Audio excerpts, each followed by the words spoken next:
At hour zero, your eyes stay open past midnight, and nothing hurts yet. Your reaction time sits right where it always does, steady and sharp. You tell yourself, this is nothing, just another late night, and for the first 16 hours, your body agrees with you.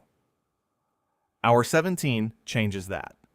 Your prefrontal cortex, the part of your brain running judgment and impulse control, starts losing coordination with the rest of your neural network. Researchers measured this exact point and found your reaction speed now matches someone legally drunk. You don't feel drunk. You feel fine.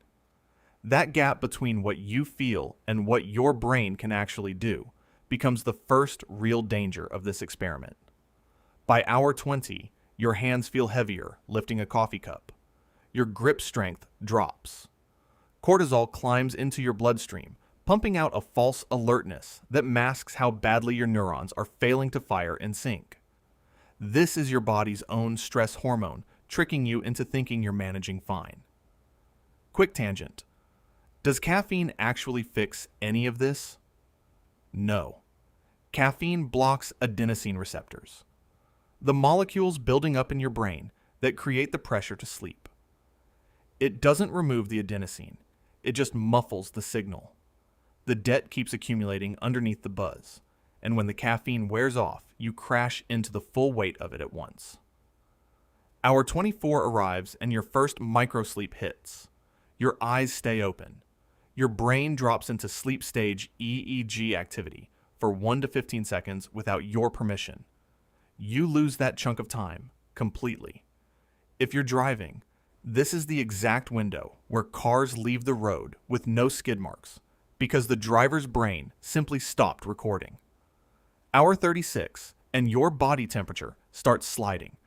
Your circadian rhythm, the internal clock regulating your core heat, loses its grip on the schedule. You drop half a degree below your normal baseline. Your immune system follows the same slide, with natural killer cell activity measurably dropping in sleep-deprived subjects tracked in lab studies. Hour 48. PET scans on subjects at this stage show your prefrontal cortex burning less glucose than it should, along with your thalamus, the relay station passing sensory information to the rest of your brain. Less fuel moving through the switchboard means slower, sloppier signal routing.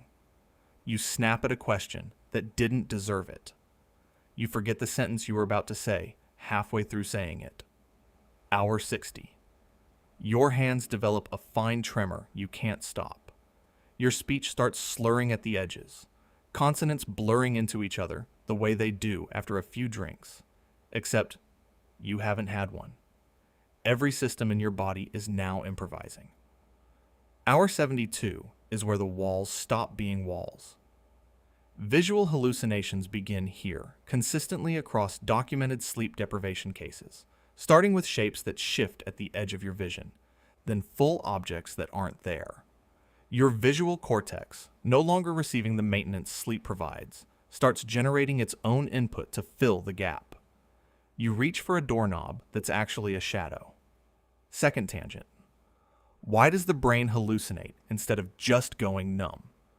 Your visual system runs on constant predictive modeling, guessing what you're about to see based on pattern and memory. Normally, sleep resets that prediction engine every night. Without the reset, the model drifts from reality and starts filling gaps with its own fabricated content, and you experience the fabrication as real. Hour 96. Paranoia creeps into the hallucinations. You start reading intent into things that have none. A parked car feels like it's watching you. A stranger's glance feels aimed. Your amygdala, the threat detection center of your brain, runs without proper regulation from the exhausted prefrontal cortex above it. Nothing is checking its alarms anymore. By hour 120, your sense of self starts to blur at the edges. Objects misbehave in small, specific ways. A street sign seems to sway when it's bolted still. This is illusion rather than hallucination. Your brain misreading real input instead of inventing input from nothing. And the distinction matters because it shows your perceptual system is degrading in layers, not collapsing all at once. Hour 144, 6 days in, your memory stops encoding properly. Conversations from 20 minutes ago feel like they happened yesterday, or not at all. Your hippocampus, the structure responsible for converting short-term experience into stored memory, depends on sleep to file anything away permanently. Without it, your day becomes a series of disconnected fragments. Hour 168, 7 full days. Documented case studies at this stage, including the landmark 1964 experiment that pushed a subject to 11 days awake, show disorganized thinking and severe difficulty concentrating on any single task for more than a few seconds. Your core temperature sits well below baseline now. Your body is running a marathon it never agreed to enter. Hour 264.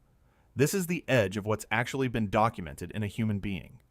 At this point, the original test subject experienced memory lapses and paranoid ideation, but never crossed into full psychosis, and recovered completely after roughly 14 hours of sleep, followed by several nights repaying the debt. No permanent damage was recorded. Your brain, it turns out, is built to survive this exact kind of siege and rebuild itself the moment you let it rest. That's the strange part sitting underneath 11 days of hallucinations and tremors, and a mind that stopped trusting its own eyes. Sleep isn't a pause button on your body. It's maintenance your brain runs every single night without asking you. And the only thing this whole ordeal proves is how much damage accumulates the second you stop letting it. Subscribe, my boy. You are probably the only one who made it to the end.